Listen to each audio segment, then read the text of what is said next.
La verdad, estuvo un poco complicado buscar porque no Ajá. sabía mucha información, Ujú. pero lo que encontré fue que, bueno, empezando desde, o sea, esto empieza desde años atrás, Así eh, es. eh, donde antiguamente la principal causa de muerte en pacientes era la automedicación. Ajá.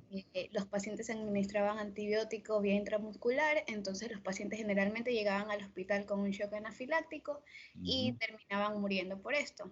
Ujú. Ya, entonces se dice que en esa época los médicos llegaron a un acuerdo, al ver que estas muertes podían ser evitables, llegaron a un acuerdo y hicieron un consenso o sea, llegaron a la finalidad de que debían decir de que los antibióticos podían matar los glóbulos rojos para evitar que las personas se automedicaran con este tipo de fármacos.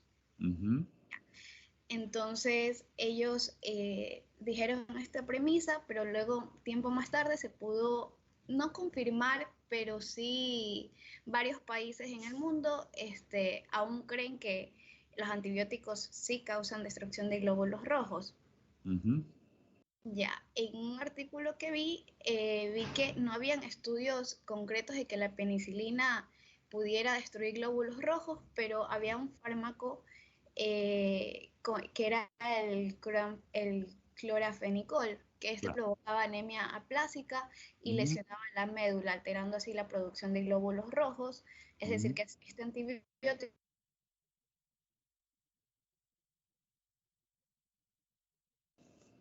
Ya, entonces, bueno, el artículo también mencionaba que los antibióticos de por sí no se van a meter con los glóbulos rojos, sino Así. que lo harán cuando exista una enfermedad de base y que esta enfermedad sea de tipo inmunológica.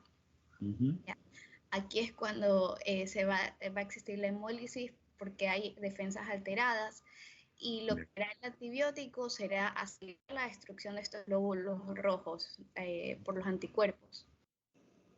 Ya, de- entonces, cuando sucede esto es cuando se denomina que hay una hemólisis secundaria al uso de antibióticos. Ajá. Bueno, ya, esto fue un artículo que encontré. Y luego, en el segundo artículo, Ujú. encontré que hay, bueno, que los anticuerpos inducidos por estas drogas se pueden detectar por medio de test de antiglobulina directo o indirecto.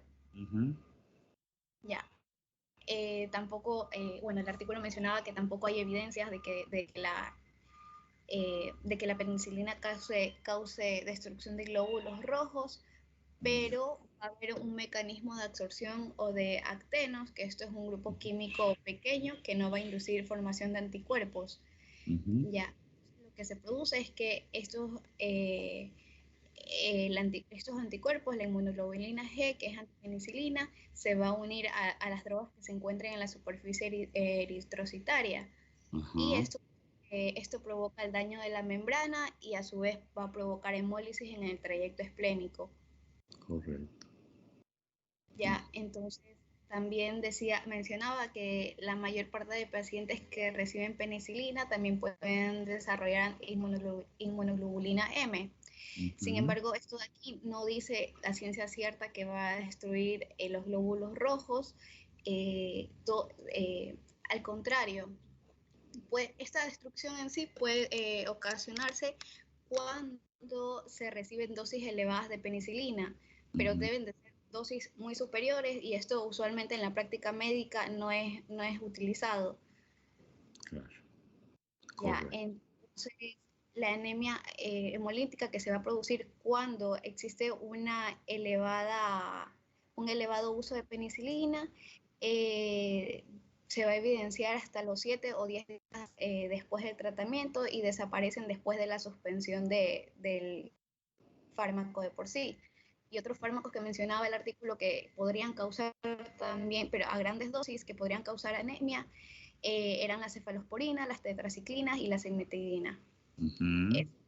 Ajá, eso fue lo que encontré de las penicilinas. Correcto. Bien, entonces, efectivamente, sí, está demostrado que el uso de dosis altas de penicilina, es decir, pasarnos de las dosis establecidas, por ejemplo, se recomienda que en los lactantes menores y sobre todo en los neonatos no se puede rebasar las 20 a 25.000 unidades internacionales de penicilina por kilo, ¿sí? ¿Verdad? En 24 horas. Y esa cantidad, ¿verdad? Fraccionarla cada 12 horas.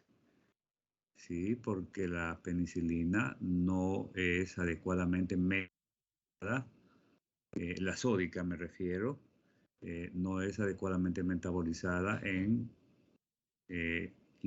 como en los adultos, ¿verdad? Es decir, en 4 horas, sino que como el riñón, el hígado, sobre todo el riñón, está inmaduro, entonces el proceso de metabolización demora 12 horas. Por eso es que debe administrarse cada 12 horas. Entonces, si usted ve que la penicilina G sódica, que en el adulto se la dosifica cada 4 horas, realmente en los niñitos neonatos, no debe ser sino cada 12, ¿verdad? Si ya es un lactante menor, ¿verdad? De 2, 3 meses, ya vamos bajando la frecuencia, subiendo la frecuencia, perdón, bajando el tiempo. Es decir, perdón, subiendo el tiempo. Si no es cada 4, cada 6 o cada 8 horas. Hasta que después del año sí, cada 4 horas, ¿verdad? Como en el adulto. Entonces, definitivamente las altas dosis sí provocan lo que usted mencionaba, la destrucción a través sobre todo de la penicilina sódica. Así que sí, efectivamente, sí hay este proceso de destrucción de glóbulos rojos. Insisto, las dosis elevadas. Por eso es que debemos saber, ¿verdad?, dosificar los antibióticos. Y las dosis por kilo de peso son importantísimas, no solo con la penicilina, ya usted lo mencionó, y también con el cloranfenicol, también con las cefalosporinas y así por el estilo, ¿no? Entonces, tener mucho ojo, mucho cuidado con el uso de los antibióticos. ¿Estamos? Muy bien. Alguien que haya leído, que dato adicional, no leyó. Soledad, Yasmín, Sofía, Pedro, no. Ok. Yo no tenía idea de qué es, íbamos a tratar esta clase, sinceramente. Disculpe, doctor. Sí, no, tranquilo. Simplemente es para acotar o aportar algo más, ¿no? Sí, pero en todo caso, ahí queda latente, ¿sí? Eso definitivamente está demostrado la destrucción de los glóbulos rojos. No es una destrucción masiva, evidentemente, pero sí una destrucción importante, ¿no? ¿De acuerdo? Ok, bien. Entonces, seguimos con la exploración de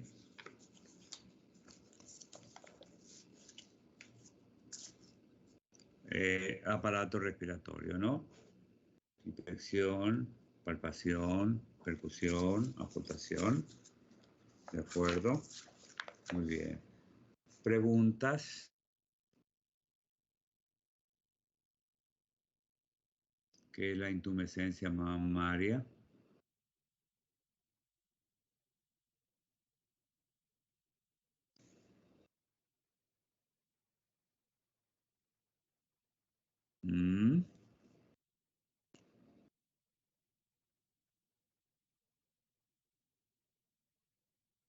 Es lo mismo que ingurgitación, doctor, ingurgitación mamaria. Ajá. Sí. Eh, Intumescencia o ingurgitación mamaria. Ajá. a ver, dice que Sí. es, perdón, Crecimiento de la mama. Ajá. Sí, una congestión de las glándulas mamarias en los recién nacidos, ¿no? Insisto, por el paso de hormonas de la madre a la o al bebé. En los primeros días, ¿verdad? De vida. Entonces, ¿qué hacer, Soledad, frente a una intumescencia mamaria?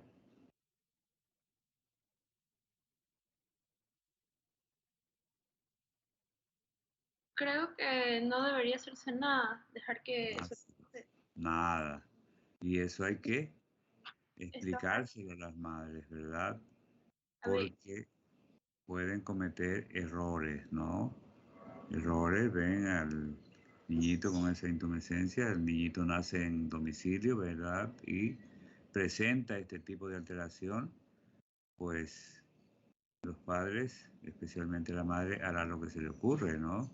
Y no es correcto. O a veces la curandera, el brujo, la partera, ¿verdad? Sí, le recomiendan, ¿verdad? Se inventan o la experiencia, ¿verdad? Porque han escuchado en voces de otras personas de que hay que dar masaje, de que hay que exprimir para sacar el contenido y lo que estamos haciendo es generar un proceso inflamatorio, ¿sí? Y los niñitos se vuelven sumamente irritables en esas condiciones, ¿verdad? Por lo tanto, no hay que hacer nada, absolutamente. Bien. sí, doctor, también decía que es importante diferenciar la ingurgitación mamaria de una verdadera infección de la glándula mamaria, que es la mastitis. Así es, efectivamente. Sí, es claro. En este caso sí, Sí. la mastitis sí debería, sí, o sea, sí requiere de una atención. Así, correcto. Es una patología, ¿no? La mastitis es una patología. Debe ser tratada, ¿no? Por supuesto, encontrar la causa y manejar esa causa, ¿verdad? ¿De acuerdo? Ok.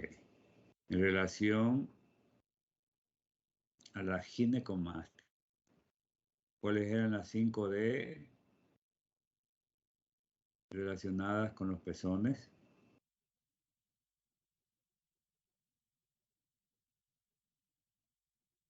Ya se olvidaron, ¿verdad? Es descarga, Descarga, desconversión, Ajá, descarga de conversión, desviación. desviación y dermatológicos y cambios dermatológicos. ajá. Sí, sí, sí. Sigamos. La inversión, ¿verdad? Ah, sí, depresión o inversión. ¿Verdad? El pezón. O la desviación también, ¿no? Ajá. Sí, debemos tener mucho cuidado. ¿Leyeron algo sobre la enfermedad de Paget o Paget? No. Ujú. Bien. En cuanto a los movimientos respiratorios, el tipo de respiración en el recién nacido, ¿cuál es? Respiración Abdominal. abdominal, ¿verdad? Sí, Sofía. Sí, es abdominal, doctor. Ajá.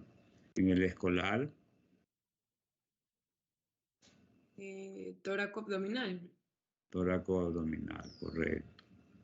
En el ya francamente torácica, ¿verdad? Es decir, un tórax, si ustedes quieren, atlético, ¿no? Ujú. movimientos respiratorios importantísimos. En cuanto a la respiración, en cuanto al ritmo, es normal, ¿verdad? O hay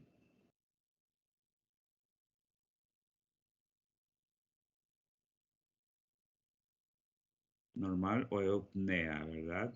Eupnea, eutrofismo, eupnea. Mientras que la polipnea, incremento, ¿verdad? Oligopnea, disminución. Taquipnea, y así por el estilo, ¿verdad? Bradisnea, apnea. Doctor, Sí. ¿cuál es la diferencia entre polipnea y taquipnea? Son sinónimos, ¿no? Sí. La polipnea o polipnea o taquipnea, sí, son sinónimos, ¿no? Es lo mismo que normal o eupnea, ¿no?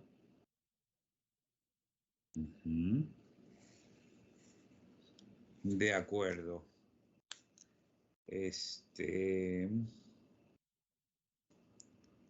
En cuanto a la frecuencia respiratoria en el recién nacido prematuro, ¿cuál es la frecuencia?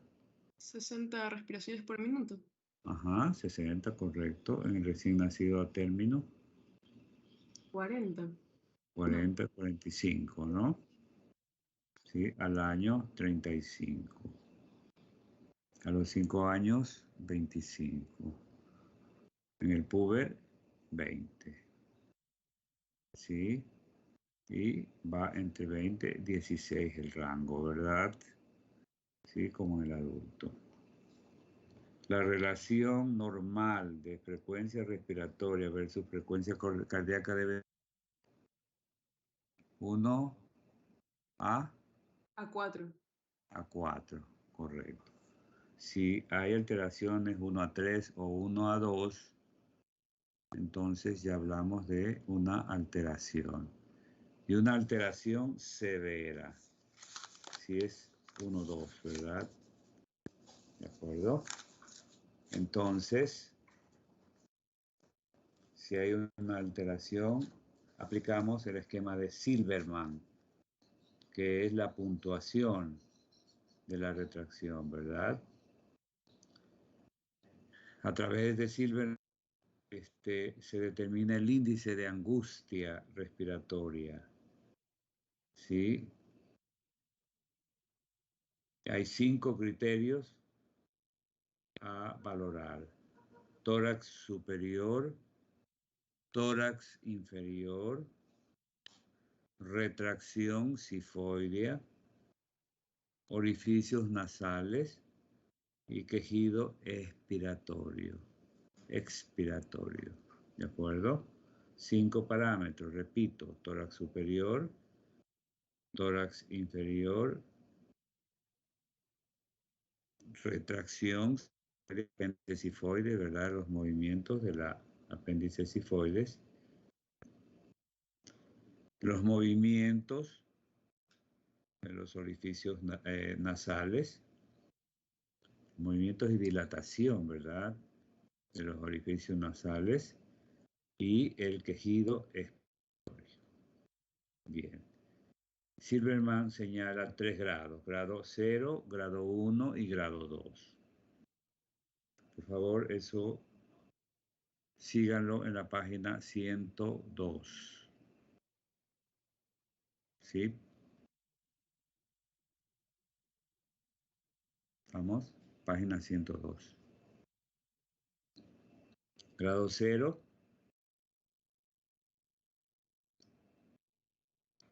Hay un sincronismo, ¿verdad?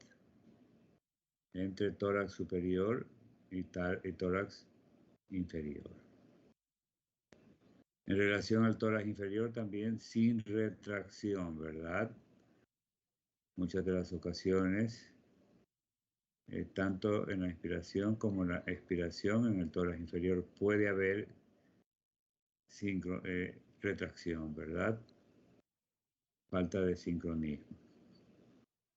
En cuanto a la retracción sifoidea, en el grado 0 no existe, ¿verdad? Retracción sifoidea. Los orificios nasales tampoco se dilatan, ¿verdad? Con los movimientos respiratorios, tanto en la expiración como en la inspiración. Y no hay quejido expiratorio. En el grado 1, ¿sí? En donde hay una dificultad moderada, ¿sí? Excitación de la inspiración. Perdón, retraso. Retraso en la inspiración. En el tórax inferior apenas visible ese retraso. Asimismo, la retracción sifoidea también apenas visible. Los orificios nasales mínimamente se dilatan, ¿verdad? Y el quejido expiratorio es auscultable solo con el estetoscopio o fonendoscopio.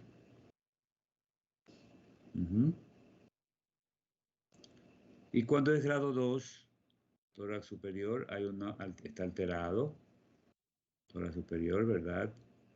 Sí, puede haber una marcada, depende el lado en que esté afecto, el lado físico, el pulmón derecho, el pulmón izquierdo, y está marcado por alguna alteración. ¿Sí? El tórax inferior hay una marcada retracción. Y el apéndice sifoides hay una retracción también marcada. Como marcadas son las dilataciones del orificio nasal y de los orificios nasales, o sea, de las dos narinas, ¿no? Y el quejido expiratorio a simple oído. Entonces estamos en un grado de dificultad 2, o sea, dificultad respiratoria máxima. La puntuación de la retracción es la suma de estos valores. Una puntuación total de 0 indica que no hay disnea, ¿verdad? Mientras que una puntuación total de 10, ¿verdad? Porque marcamos con 0, con 1 o con 2. Una puntuación total de 10 denota angustia respiratoria máxima. ¿Sí? Bien, entonces, importantísimo el esquema de Silberman. En las emergencias hospitalarias, a usted le van a decir, por favor, valore Silberman. ¿Sí? Y usted tiene que, evidentemente, valorar. Entonces, si está normal, es un grado 0, ¿verdad? No hay problema. Si es un grado 1, variará, ¿verdad? ¿Sí? Y si es un grado 2, o sea, en grado 1 es moderada. Y en grado 2, una dificultad máxima, ¿no? ¿Sí? Que significa una angustia respiratoria máxima, o sea, que llega a 10 puntos, ¿verdad? De 9 a 10 ya está. De 8 a 6, ¿sí? Hablamos de una moderada. Y menos de 6, obviamente, hasta 5, 4, ¿sí? Todavía seguimos hablando de moderada. ¿Ya? Y problemas de obstrucción nasal por resfriados, por la misma presencia y acumulación de la secreción nasal, hace que haya cierta dilatación de los orificios. ¿Sí? Una cierta retracción, ¿verdad? Del tórax, del apéndice sifoides, los movimientos ¿sí? De ese apéndice sifoide, es decir, hay una retracción con los movimientos respiratorios. Obviamente depende del tipo de respiración, ¿sí? Si es del recién nacido abdominal, ok, en un recién nacido normal hay una retracción marcada, ¿verdad? Es decir, se mueve con cierta intensidad esa apéndice sifoide, ¿verdad? Porque está suelta, porque el niño, el neonato, ¿verdad? Respira por nariz, ¿sí? Y obviamente la respiración, al ser por la nariz, y también puede generar dilatación de los genitales, siendo como es normal, y dilatación abdominal y por lo tanto un movimiento, ¿verdad?, de la apéndice sifoide marcada, ¿no? Ajá. Bien, entonces, insisto, depende el tipo de respiración, pero en un preescolar, en un escolar, ya tenemos un tórax, una respiración tóraco-abdominal, por lo tanto, la situación ya cambia, ¿verdad? Sí, se mueve poco ese apéndice sifoides, pero en cambio, la caja torácica se mueve mucho más, ¿no? Mucho más. Bien, entonces, eso en relación a la inspección. A la palpación,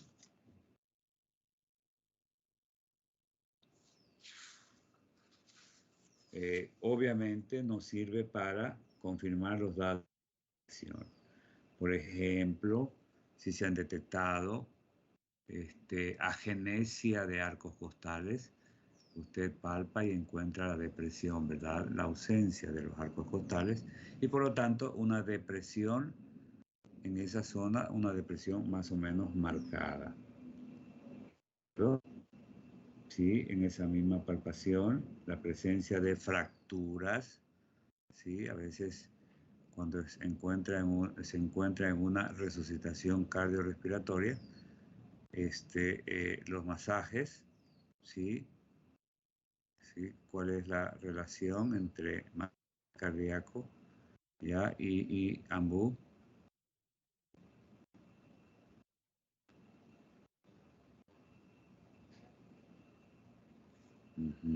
¿Cómo, ¿Qué doctor? pasó? Disculpe.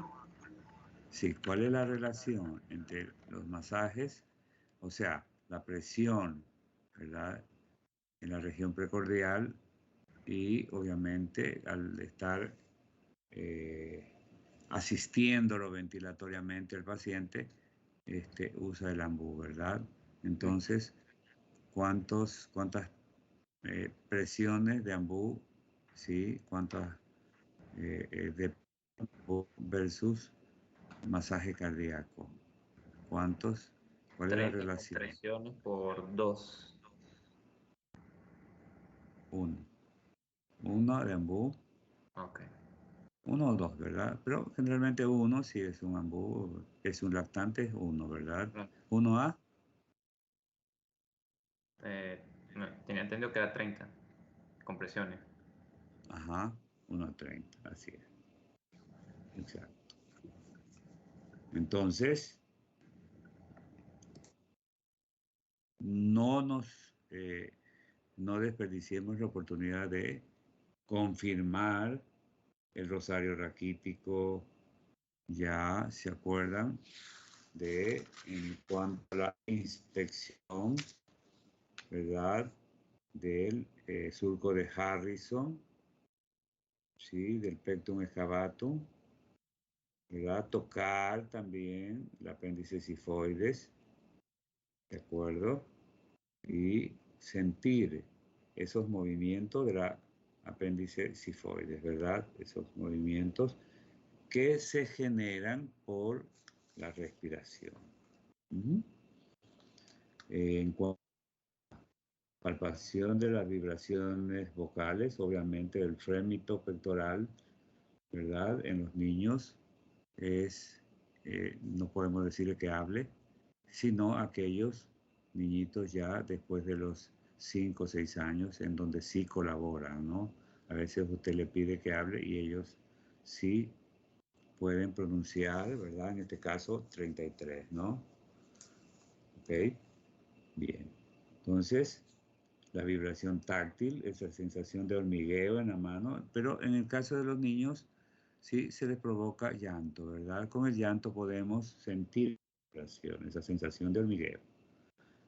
Sí, y los ruidos anormales en cuanto a disminución en procesos restrictivos, lesiones de laringe, ¿verdad? Sí, ocupación bronquial, en las obstrucciones aéreas, ¿de acuerdo? Presencia de cuerpos, secreciones espesas, abundantes, en los derrames pleurales, en el enfisema, en el asma, etcétera, ¿no? Y hay un aumento, ¿verdad?, de la condensación, en las condensaciones pulmonares, ¿no? En las cavernas pulmonares, en la suplencia funcional por el colapso de un pulmón o por la ausencia de un pulmón. La percusión, importantísima, ¿no? También, pero se la usa menos en todo caso que la auscultación. La sonoridad en la percusión, la sonoridad pulmonar normal, es el sonido claro, ¿verdad? ¿Sí? Hay un timpanismo normal, ¿sí? En ciertas zonas, en el espacio de Traube. La submatidez normal, áreas de corazón, de hígado, de escápulas, ¿sí?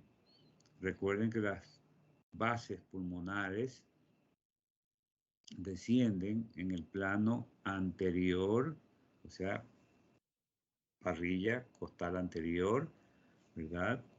Sí, y posterior. Las bases pulmonares descienden en el plano posterior hasta la línea que pasa por la espinosa de la décima vértebra dorsal. Décima vértebra dorsal, ¿verdad? Sí. Mientras que en el plano anterior, la matidez hepática se inicia en el quinto arco o quinta costilla, ¿verdad? Del lado derecho, obviamente. Hígado, ¿verdad? Salvo que haya una transposición de grandes estructuras, ¿verdad? ¿Sí? En el lado izquierdo, el corazón modifica el sonido claro pulmonar. Bien, entonces, la auscultación, ¿verdad? Existe la matidez, ¿sí? Al percutir, el sonido mate, ¿verdad? ¿Sí? La submatidez y el timpanismo. La matidez en la curva parabólica de Damaso-Ellis, la que genera un derrame pleural, un descenso moderado en el plano anterior y a veces un descenso brusco en el plano posterior. ¿Sí? Entonces, esta curva parabólica, cuando el derrame es parcial, porque si es total, pues evidentemente, ¿de qué curva hablamos? Es decir, si todo el espacio virtual se llena de líquido, se llena de pus, o sea, los empiemas, en todo caso se llena de algún material ceroso, ¿sí? Si está total, obviamente no hay la curva, ¿no? Pero si hay, si es un derrame parcial, vamos a encontrar la curva, ¿no? Entonces, insisto, en el plano anterior, obviamente hay un declive leve, ¿verdad? En cambio, en el plano posterior, ¿sí? Comparar ese declive en relación con la columna y además desplazamiento del lado, ¿verdad? Pulmonar afecto. ¿Sí? Entonces ustedes ahí tienen la imagen, ¿verdad? En la parte superior tenemos por un lado el descenso de la curva de Damaso-Ellis y obviamente hay una diferenciación entre el contenido, entre el derrame y entre el espacio que deja ese derrame y obviamente el espesor de la pulmonar. ¿De acuerdo? y a su vez la línea que desciende, o sea, esa, entre comillas, cierta verticalidad que genera la columna vertebral. Entonces, la columna vertebral más la curvatura del derrame forma un triángulo, ¿verdad? Un triángulo eminentemente imaginario, ¿no? Triángulo de Garland, eminentemente sonoro, ¿sí? O sea, timpanismo, ¿verdad? En la parte superior. Y hacia la parte inferior, el desplazamiento hace que el pulmón afecto, ¿verdad?, se desplace un poco hacia el lado opuesto y con la columna vertebral forme otro triángulo, el triángulo de Groco, ¿verdad? Sí, ¿de acuerdo? El triángulo de Groco. Bien, eso en vivo y en directo, presencialmente, pudiésemos explicarlo, ¿verdad? Sí, pero pueden ustedes imaginar estos triángulos, ¿sí? Relacionan la curva del derrame con la columna vertebral, ¿sí? Y en la parte inferior el desplazamiento, ¿sí? Entonces, el desplazamiento se va hacia el lado sano. Entonces van a encontrar los dos triángulos, hacia el triángulo de Garland, que es sonoro, y el inferior, el triángulo de Groco, que es una sonora, de acuerdo al sonido, ¿verdad? Matidez. ¿Ok? Doctor, Bien. entonces, en el triángulo de Groco sería submatidez o matidez nomás. Matidez, Y generalmente es en el triángulo matidez. de Garland sería timpanismo. O matidez Timpanismo, también. claro. Sí, timpanismo, porque hay un espacio, ¿no? Queda un espacio. Y mucho más si hay una línea de derrame, ¿verdad? Sí. De acuerdo, el espacio. El espacio en ese, justamente, espacio virtual. O sea, en el espacio pleural. ¿De acuerdo? Bien. La submatidez, obviamente, las condensaciones parenquimatosas pulmonares, las condensaciones en el evento de que haya neumonías, ¿verdad? Y está en la fase condensativa. Y obviamente también en las atelectasias parciales, ¿verdad? Sí, hay una atelectasia pulmonar por la entrada de aire al espacio, ¿verdad? Pleural, entonces se produce un colapso parcial, que puede ser también total, ¿verdad? Sí, y nos da un signo en menos, ¿no? Sí, porque no hay vibraciones vocales, no hay vibraciones respiratorias, ¿sí? Y obviamente no se escucha nada, ¿verdad? Entonces el signo de en menos, ¿verdad? Todo lo que oculte, percute, etcétera, sí va a encontrar diferente a lo normal. Y en cuanto al timpanismo, sí, en los neumotórax y en las hernias diafragmáticas, las hernias congénitas, las hernias de Bogdalek, ¿verdad? En el diafragma. ¿De acuerdo? Especialmente en la parte posterior hay una debilidad de la pared diafragmática, ¿sí? Por ahí se va introduciendo las vísceras, especialmente el hígado. Entonces se forma un saco herniario. ¿De acuerdo? Un saco herniario. Entonces se va introduciendo al tórax y va evidentemente presionando al pulmón afecto. ¿Sí? Las hernias de Bogdalek pueden ser izquierdas o derechas, más frecuentemente en el lado izquierdo, ¿verdad? Entonces, obviamente van a ocupar parte de la cavidad torácica, y se desocupa, o sea, hay un abdomen excavado, ¿sí? Hay un abdomen excavado, o sea, deprimido, porque las vísceras se trasladan hacia el tórax. Y obviamente esa presencia de estas hernias diafragmáticas, ¿sí? Pueden provocar, ¿sí?, matidez. De hecho, timpanismo, por la presencia misma del aire, ¿verdad?, en vísceras huecas, en el caso específico de las asas intestinales. Obviamente matidez en el caso hepático, ¿no?, el ingreso del hígado a través de esa hernia diafragmática hacia el tórax. Yo recuerdo un caso de ingresa un niño en el lado izquierdo, en el signo en menos, no se escuchaban los ruidos, ¿sí? Y aparentemente lo que había era un derrame, supuestamente un derrame pleural, ¿sí?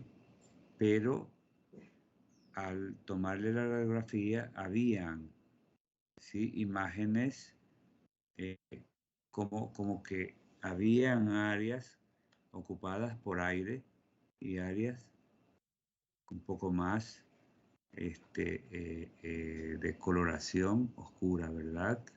Sí. Entonces,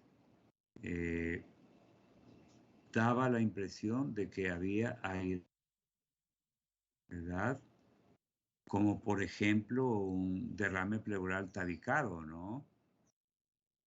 Sí, entonces eso nos da imágenes, ¿verdad? En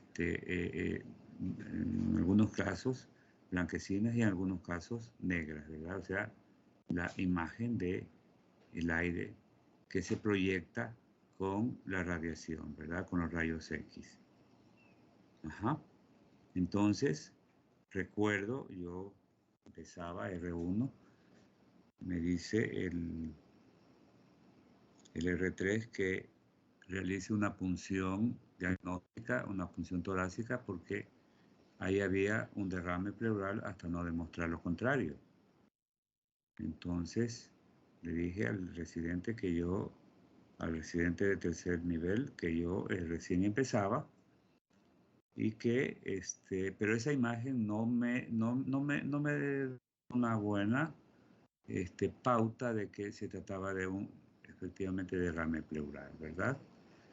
Entonces se enojó mucho el residente, el jefe de guardia, el residente, el R3, y bueno, pues me dijo que me iba a partear y bueno, todo lo que ya se imagina, ¿no? Dijo, a ver, entonces vamos para enseñarte. Y bueno, perfecto, le digo, vamos, enséñame, a ver.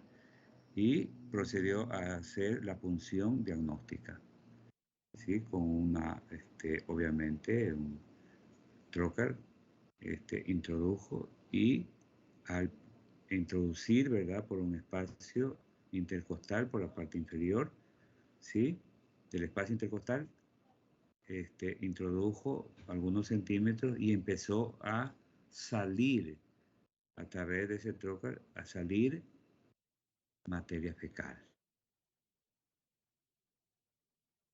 Al salir materia fecal, ¿de qué se trataba lo que había en el tórax?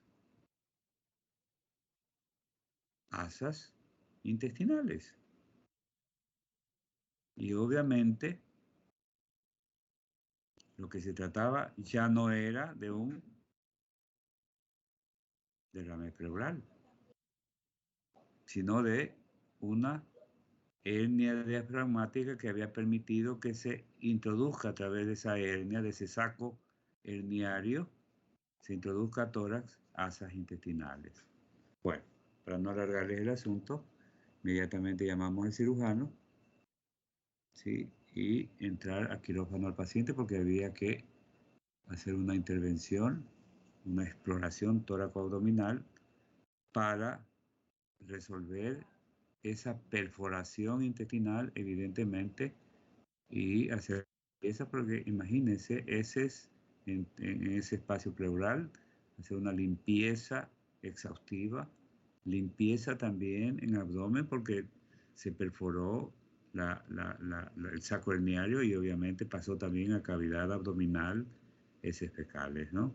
Es decir, un verdadero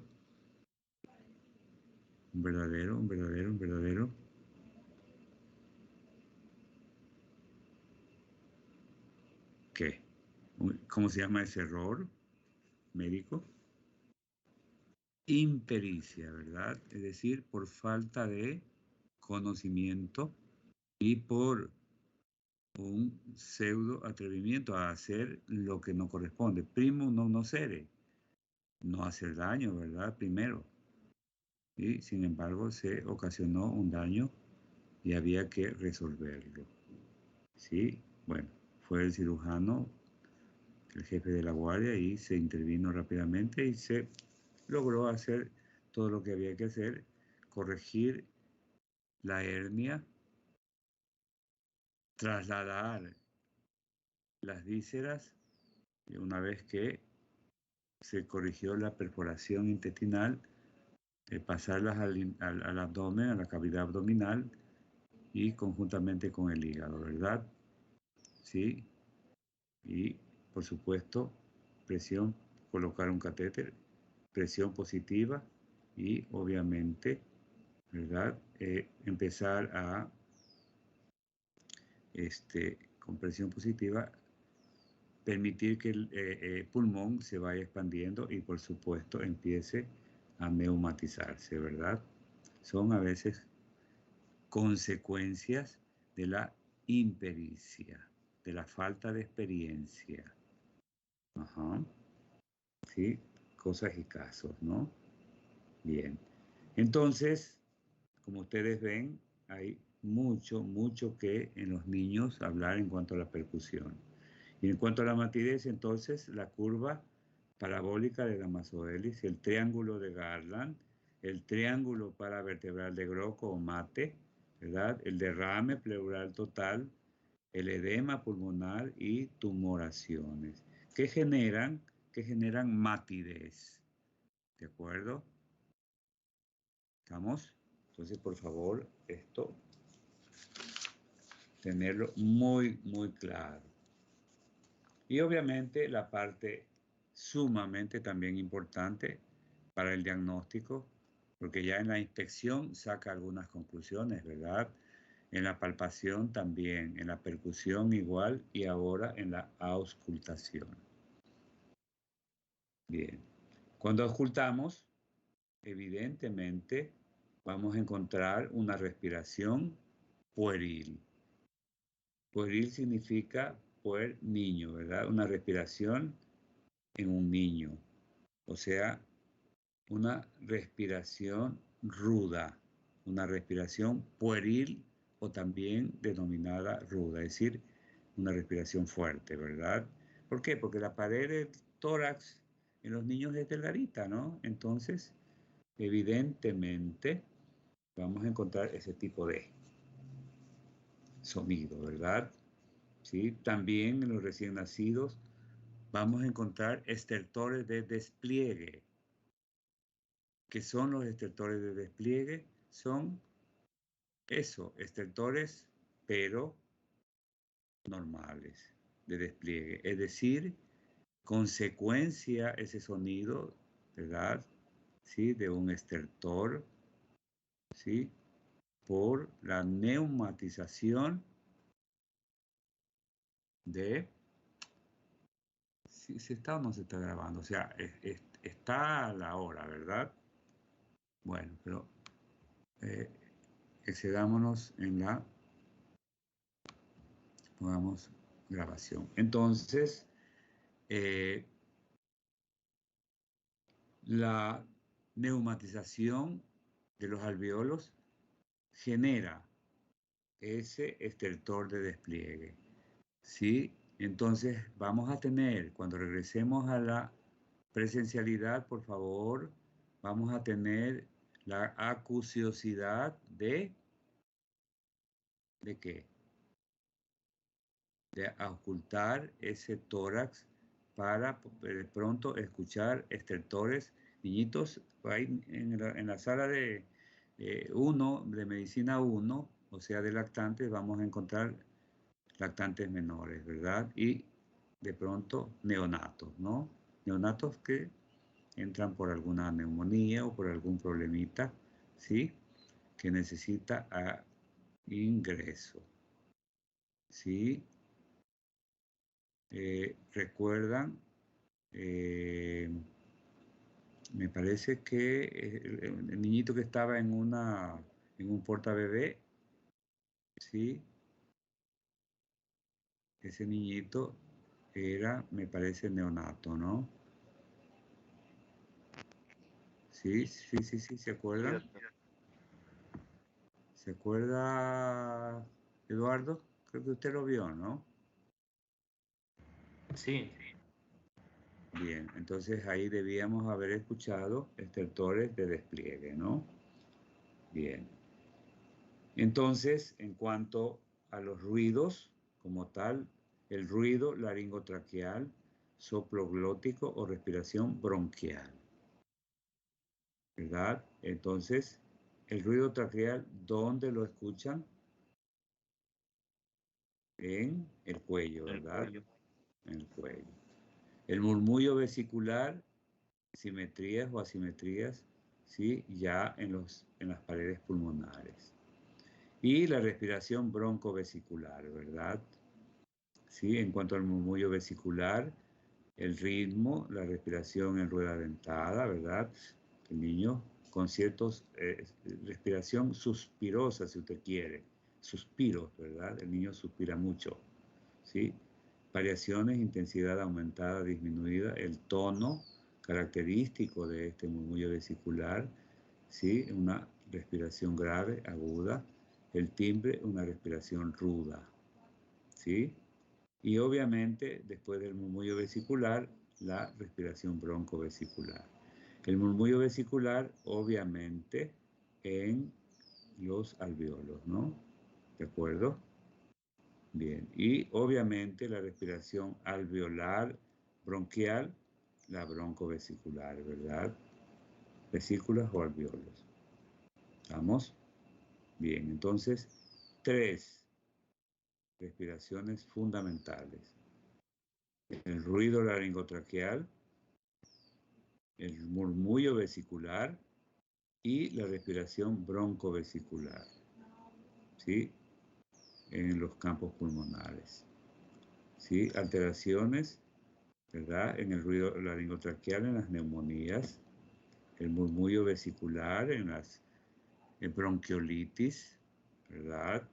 También puede haber en las neumonías ya en proceso de resolución, en donde ya vamos a encontrar la respiración en los bronquios y los alvéolos. ¿De acuerdo? La respiración broncovesicular. Bien. En cuanto a los ruidos sobreañadidos, los soplos, ¿verdad? Primarios o autóctonos. Es decir, usted los escucha prácticamente en su oído, ¿verdad? En su pabellón auricular. Y son los estridores, o sea, las sibilancias y los cornajes o corneo. ¿De acuerdo? Sí, una respiración ruda, asimismo, ¿verdad? Sí, que se va a generar en los grandes bronquios. ¿De acuerdo? Y los soplos secundarios, el tubárico, el cavitario, el anfórico, ¿verdad? El pleurítico y el soplo tubo pleural. ¿De acuerdo? Bien. ¿Qué es el soplo tubárico? Es la presencia del ruido laringotraqueal oculta en la pared torácica, ya no en el cuello, sino en la pared torácica, obviamente que es anormal, especialmente en las condensaciones neumónicas. ¿Sí? Hay el taponamiento del área donde está la condensación pulmonar, pero a su alrededor existen bronquios que sirven para el transporte del aire, ¿verdad? Y por lo tanto escuchamos un soplo tubárico, ¿verdad? ¿Sí? Es decir, el sonido o es el ruido laringotraqueal en la pared torácica, por lo tanto anormal. El cavitario, menos frecuente en los niños, muy raro, porque raras son las cavidades, la tuberculosis, por ejemplo, cavitaria, por lo tanto la presencia de cavidades, ¿sí? Claro que también en la presencia de quistes bronquiales podría también presentarse este soplo cavitario. Obviamente, el soplo tubárico es un sonido, ¿verdad? Entonces, bronquial, debido a la presencia de tejido pulmonar consolidado, ¿ok? A su vez, el cavernoso es una variante del tubárico, pero de tono bajo. Se escucha en presencia, como decíamos, de, ¿verdad?, las cavidades y de los neumotórax. Bien. El soplo anfórico es similar al cavernoso, ¿verdad? Pero de un timbre, ¿sí?, o tono, ¿sí?, más elevado. ¿Sí? Insisto, un timbre metálico. Sí, como el hacer sonar una estructura metálica, ¿verdad? ¿Sí? Se escucha en los pacientes con neumotórax y con grandes cavernas. ¿De acuerdo? El anfórico, ¿sí? ¿Verdad? Entonces, el cavernoso, ¿de acuerdo? El tubárico y así por el estilo, ¿verdad? Entonces, el soplo, el otro que falta es el soplo pleural. Se origina obviamente en un pulmón colapsado debido a un derrame pleural. ¿Sí? Es fundamentalmente expiratorio y se oculta por encima del nivel líquido del derrame, pues, ¿no? ¿De acuerdo? Bien, entonces el soplo pleurítico, ¿ok? Está presente en los derrames pleurítico o pleural, ¿verdad? Está presente en los derrames inflamatorios y en las pleuresías, ¿verdad? O sea, en los derrames, ¿sí? En donde son masivos, ¿verdad? Y obviamente este derrame produce un pulmón colapsado, o sea, el soplo pleural. ¿De acuerdo? Y el tubo pleural tubárico a la inspiración, pleural a la expiración. ¿Ok? Bien. ¿Vamos? Yo sé que hay que escuchar lentamente, pausadamente, y esto hay que escucharlo, ¿verdad? Hay que estar con el paciente, no nos queda otra alternativa. De tal manera que importante sería y es la presencialidad. ¿De acuerdo? Ok. Bien. ¿Preguntas?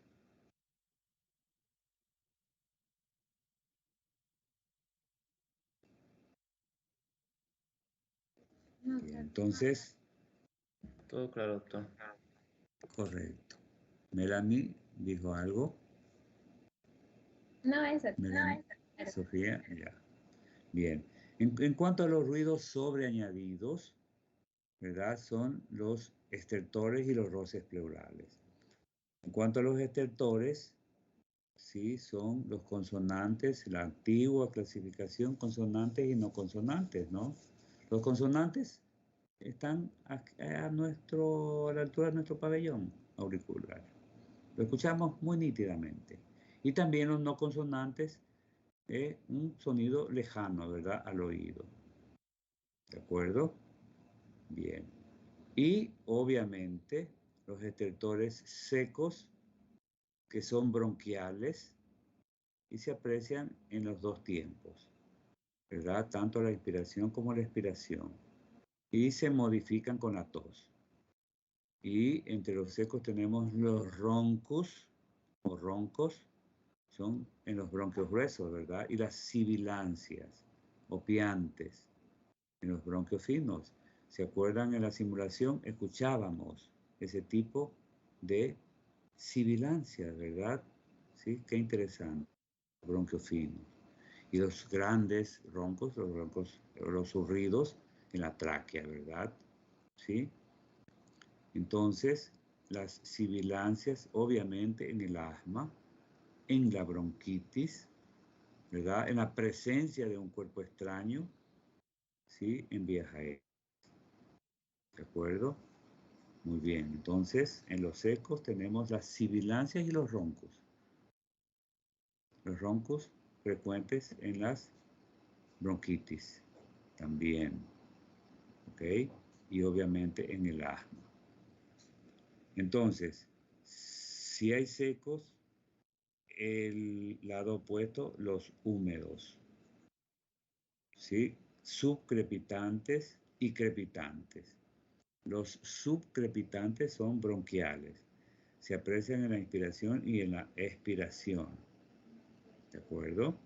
Así como los secos, ¿verdad? Hay de pequeña, mediana y gran burbuja. Bueno, esto simple y llanamente por la parte pedagógica y nada más. Pero al escucharlo vamos a encontrar subcrepitantes, ¿sí? En las dos partes de la respiración, en la inspiración y en la expiración, a escuchar. Y los crepitantes alveolares son los más finos, siempre, ojo, en los crepitantes siempre inspiratorios, ¿no? Semejan al ruido que produce restregar un mechón de pelos, ¿verdad? Sí, lo característico. En resumen, los estertores son roncos, sibilancias y crepitancias. ¿Sí? Roncos, sibilancias y crepitancias. Los roncos son ruidos de tono bajo, producidos por el estrechamiento de la luz del árbol bronquial, audibles en las dos fases de la respiración, tanto inspiratorios como expiratorios.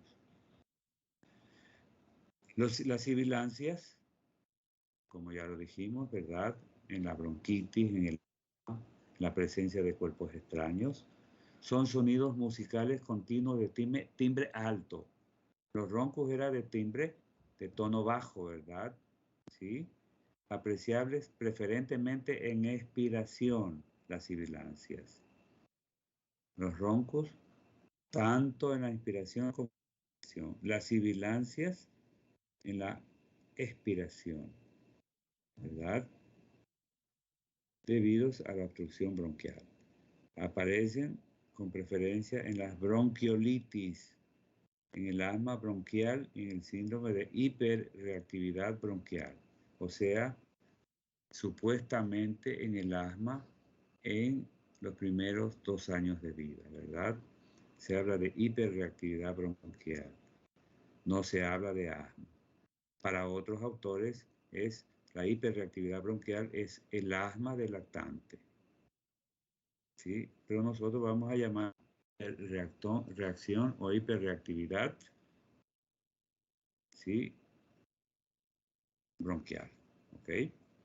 Muy bien. Y en cuanto a los crepitantes, las crepitancias o estertores crepitantes, ¿verdad? Son eminentemente ruidos discontinuos, ¿verdad? No musicales, declararte crujiente, el frote de cabello. Presentes preferentemente en la inspiración, como ya lo dijimos, ¿verdad? Sí, al hablar los crepitantes en cuanto a los húmedos. Son inspiratorios. Y debidos a pequeñas explosiones al abrirse de forma brusca los bronquiolos que están previamente cerrados. Se clasifican en finos en las condensaciones neumónicas, medianos en el edema pulmonar y gruesos en las resoluciones de unas bronquiales y en las bronquiectasias. ¿De acuerdo? Entonces, en resumen, la moderna clasificación simplemente roncos, sibilancias y crepitancias. Los roncos, el sonidito de tono bajo, ¿sí? Por estrechamiento en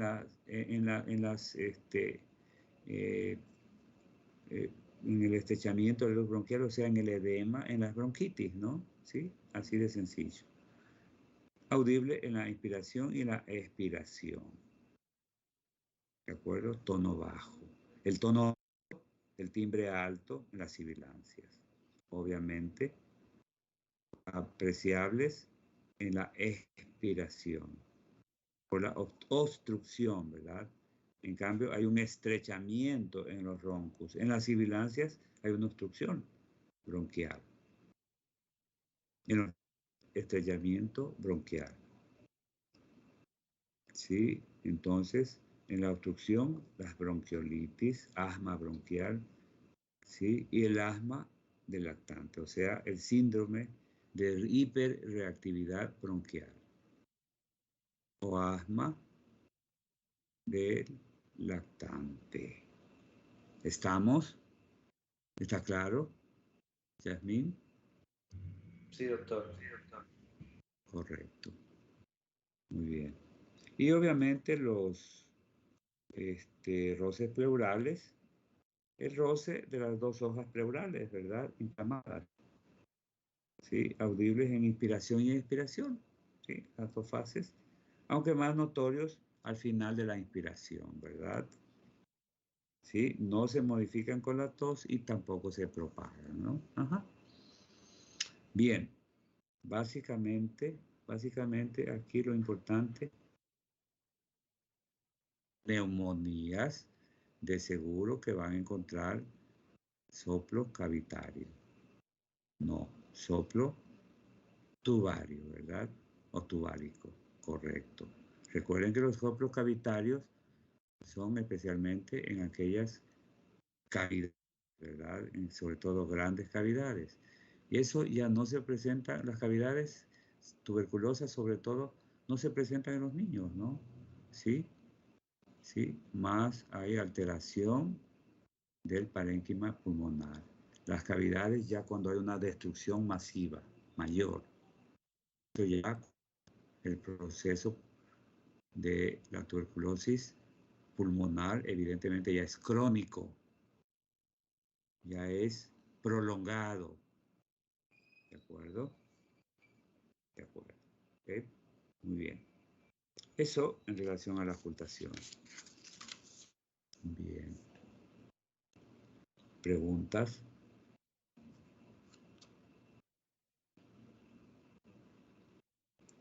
Esto que hemos dicho es obviamente muy importante, lo más importante, ¿verdad? Y tenemos que hacer mucha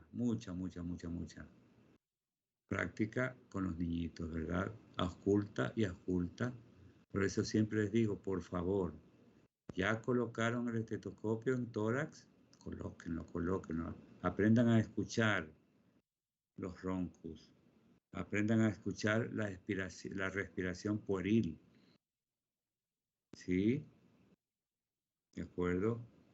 En los recién nacidos, aprendan a escuchar los estertores de despliegue, o sea, los estertores cuando se neumatiza el alveolo. Ahí lo escucha, ¿verdad? Y en los recién nacidos hay muchísimos sacos alveolares que se neumatizan. acuerdo? Poco a poco. Progresivamente se van, ¿verdad?, neumatizando. Entonces, mientras avanzan los días y el niño pasa de la semana de vida, las 2 semanas, van disminuyendo estas neumatizaciones. Ok. ¿Sí? Y obviamente en simulación fue muy interesante porque escuchamos muchísimos de estos ruidos, ¿verdad? ¿Sí? Entonces, para repasar un poquito, los estertores, los roncos, ¿sí? Los roncos son bronquiales o no, o alveolares.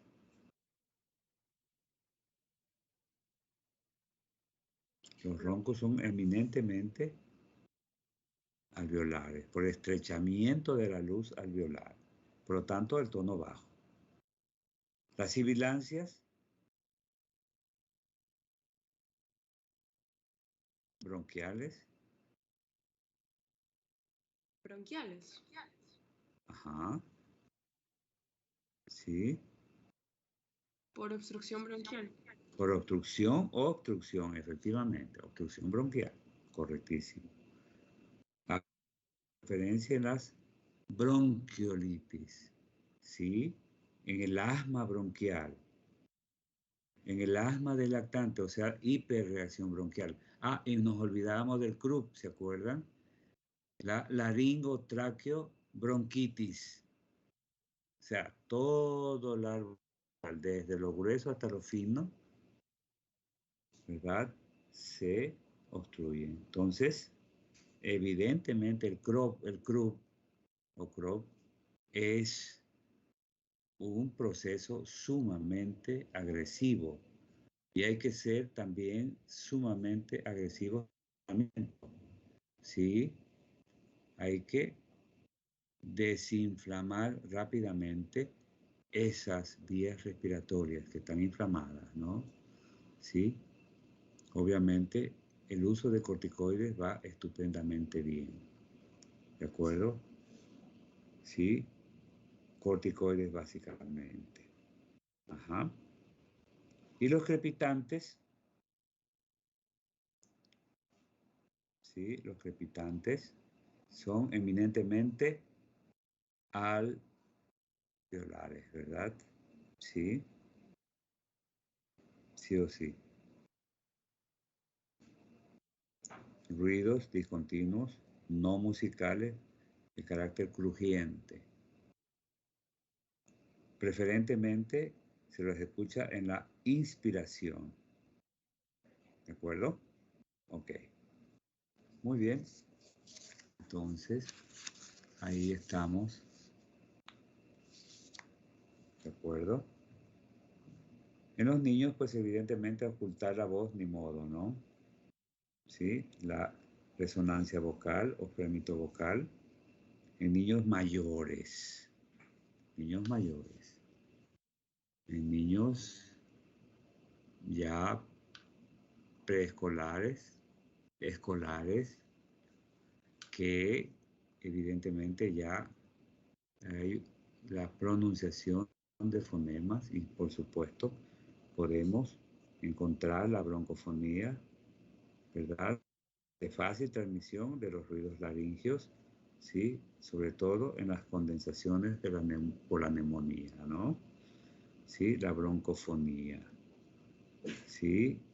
La broncofonía tubárica, si de por medio hay condensación, ¿sí? O broncofonía cavitaria, si hay de por medio cavidades, ¿verdad? Eso en procesos pulmonares, ¿verdad? Tuberculosos crónicos, ¿sí? Ok. Y obviamente la pectoriloquia en la voz cavernosa, ¿verdad? Propio de los procesos cavitarios, en los que se oye una voz perfectamente articulada, ¿sí? Mire usted, la pectoriloquia áfona, voz cuchicheada, o sea, como que sí, como que no. Sí, condensaciones pulmonares en las pleuresías o derrames pleurales. Sí, y la egofonía, sonido tembloroso de timbre nasal. Se aprecia en la parte alta de los derrames pleurales. Así que, bueno, en los niños esto casi no se lo escucha, ¿no? O sea, o no se lo explora porque realmente máximo la broncofonía, ¿verdad? O sea, justamente la transmisión de los sonidos, ¿verdad? Laringios, ¿sí? En la hepatización o la condensación o las neumonías.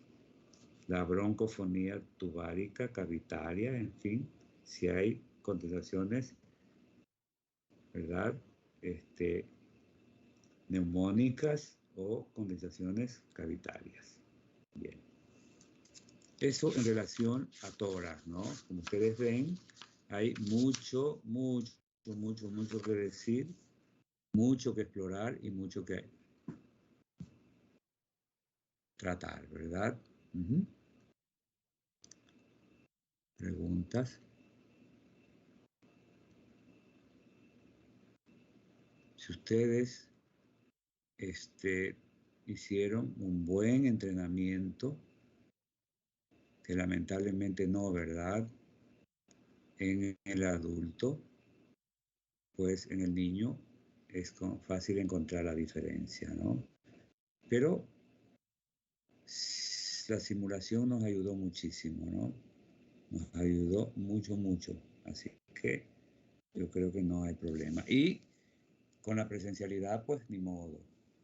Vamos a sacarle todo el provecho porque definitivamente ustedes van a ser médicos que analicen exhaustivamente al paciente, directamente, en el tórax, directamente, en el abdomen, directamente en el cráneo, es decir, no imaginándonos, ¿verdad? Sino comprobándolo en el paciente, ¿de acuerdo? Bien. Ok. ¿Preguntas? No. Estando en el tórax, sí, perdón. No, por el momento no, doctor. Correcto, gracias, Eduardo. Estando en el tórax, evidentemente, la región precordial es importantísima, ¿verdad? Sí. Por ejemplo, la inspección, la palpación, la percusión y la ocultación. Y vamos a encontrar muchos aspectos, ¿sí?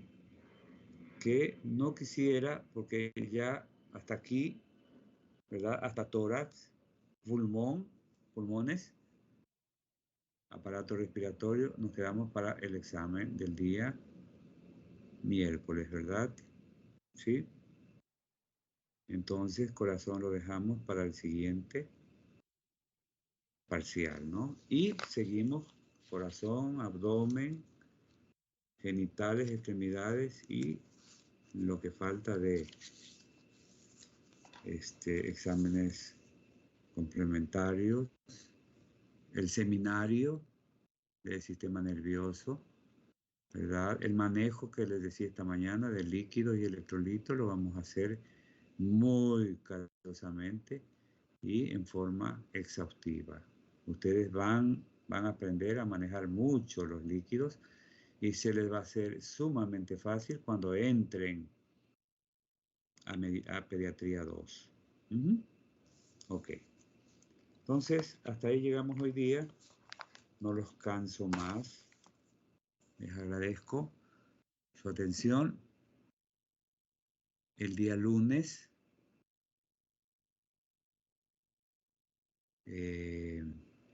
a las 7, simplemente para tomar asistencia, ¿verdad? Sí. Y como